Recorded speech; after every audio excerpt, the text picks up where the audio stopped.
Hello everyone, welcome back to advice brain. अगर आप business करते हैं या करना चाहते हैं तो जीएसटी समझना बहुत जरूरी है।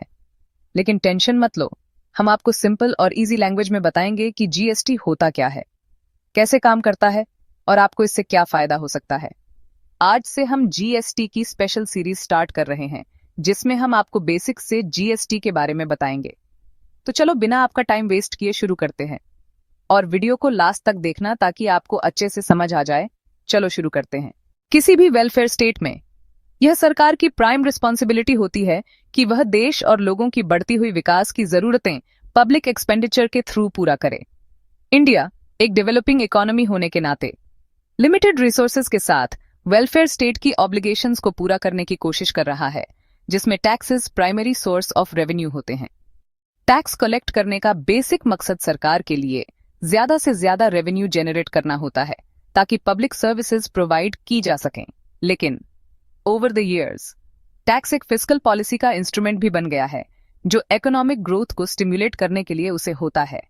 इसका मतलब यह है कि टैक्स सिर्फ पैसा इकट्ठा करने के लिए नहीं, बल्कि सरकार के सोशियो इकोनॉमिक ऑब्जेक्टिव्स को पूरा करने के लिए भी होता है। अब सवाल यह उठता है कि टैक्स होता क्या है। टैक्स वह पैसा होता है जो लोग सरकार को देते हैं, जिसका यूज पब्लिक सर्विसेज प्रोवाइड करने के लिए किया जाता है। अब बात करते हैं टाइप्स ऑफ टैक्सेस की। 1. Direct tax. डायरेक्ट टैक्स एक ऐसा चार्ज होता है जो सीधा टैक्स पेयर पर लगता है और जिसे वही इंसान सरकार को डायरेक्टली पे करता है जिसके ऊपर यह इम्पोज किया गया हो। डायरेक्ट टैक्स को टैक्स पेयर किसी और पर शिफ्ट नहीं कर सकता। इंडिया में एक major direct tax income tax है। 2. Indirect tax. इनडायरेक्ट टैक्स एक प्रणाली है जिसमें हर स्टेज पर कर का बोझ अगले व्यक्ति को ट्रांसफर किया जाता है।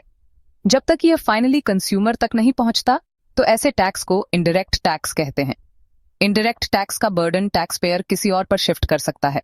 लेकिन इंडिया में इनडायरेक्ट टैक्सेशन ने एक बड़ा पैराडाइम शिफ्ट देखा द 1 जुलाई 2017 को, जब एक यूनिफाइड इनडायरेक्ट टैक्स रिजिम आया। इसमें सेंट्रल और स्टेट के बहुत सारे इनडायरेक्ट टैक्सेस को मिलाकर एक single tax goods and services tax GST बना दिया गया।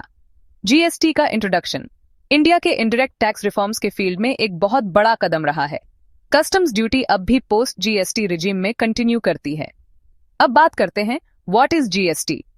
Goods and services tax GST एक टैक्स है जो गुड्स और सर्विसेज की सप्लाई पर लगता है। इंडिया में जीएसटी लॉ एक comprehensive multi stage destination based tax है जो हर वैल्यू एडिशन पर लगाया जाता है। ज्यादातर इनडायरेक्ट टैक्सेस को सबस्यूम करने के बाद जीएसटी एक single domestic indirect tax law है जो पूरे देश के लिए लागू है। जीएसटी रिजीम के अंडर हर पॉइंट ऑफ सेल पर टैक्स लगता है। इंट्रा स्टेट सेल्स स्टेट के अंदर की सेल्स पर सेंट्रल जीएसटी सीजीएसटी और स्टेट जीएसटी एसजीएसटी लगता है। इंटर स्टेट सेल्स एक स्टेट से दूसरे स्टेट में सेल्स पर इंटीग्रेटेड जीएसटी आईजीएसटी चार्ज होता है। तो दोस्तों, ये था जीएसटी का बेसिक ओवरव्यू। नेक्स्ट वीडियो में हम आपको बताएंगे how GST introduced in India. अगर आपको यह वीडियो पसंद आई हो तो लाइक करें, शेयर करें और ऐसे ही और इन्फॉर्मेटिव वीडियोस के लिए चैनल को सब्सक्राइब करें। और अगर आपका कोई भी डाउट है तो कमेंट कर सकते हैं या फिर हमें कांटेक्ट कर सकते हैं। Thank you and have a nice day.